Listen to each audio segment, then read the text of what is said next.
টন্টন দাসকে ছাড়াই চ্যাম্পিয়ন ট্রফির দল ঘোষণা করেছে বিসিবি। নাটক ইকবাল খান তো আগেই অবসরের ঘোষণা দিয়ে দিছে।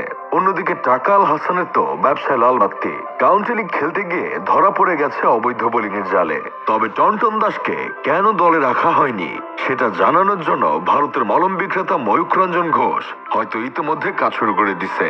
কারণ এই উড়ন্ত পাতা সেবনকারীর কাজই তো বাংলাদেশে কি হলো না হলো সেটা নিয়ে পড়ে থাকা। এখন এদেশের সাকিবিয়ান আর লিটনিয়ানরা মিলে বিসিবির পদত্যাগ চেয়ে আন্দোলনে নামতে পারো। কারণ দাদাদের ফ্যান বেজ হলে তো এরকম একটু কষ্ট তো করতেই হবে।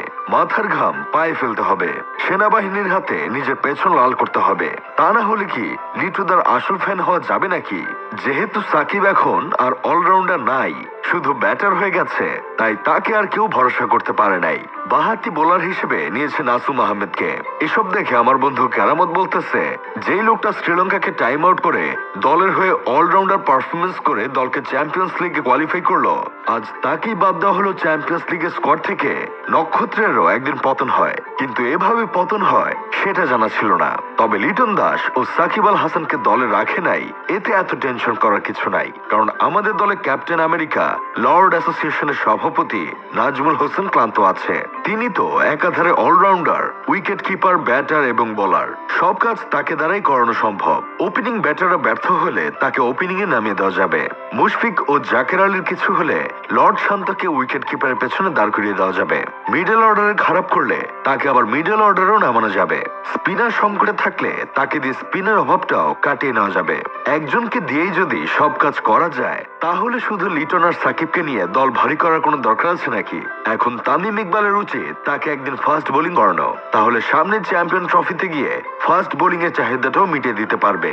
দলের পেসার হিসেবে তাসকিন, তানজিম সাকিবের সাথে আছে মুস্তাফিজ ও নাহিদ রানা।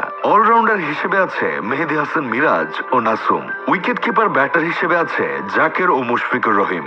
মিডল অর্ডার সামাল দেওয়ার জন্য আছে তৌহিদ হৃদয়। ফিনিশার হিসেবে আছে রিয়াদ মুরব্বী। আর ওপেনার হিসেবে নেওয়া হয়েছে সৌম্য সরকার, তানজিদ তামিম ও পারভেজ ইমনকে। কিন্তু লিটন দাসের খারাপ ইনিংসও পারভেজ ইমনের চেয়ে বেটার ছিল।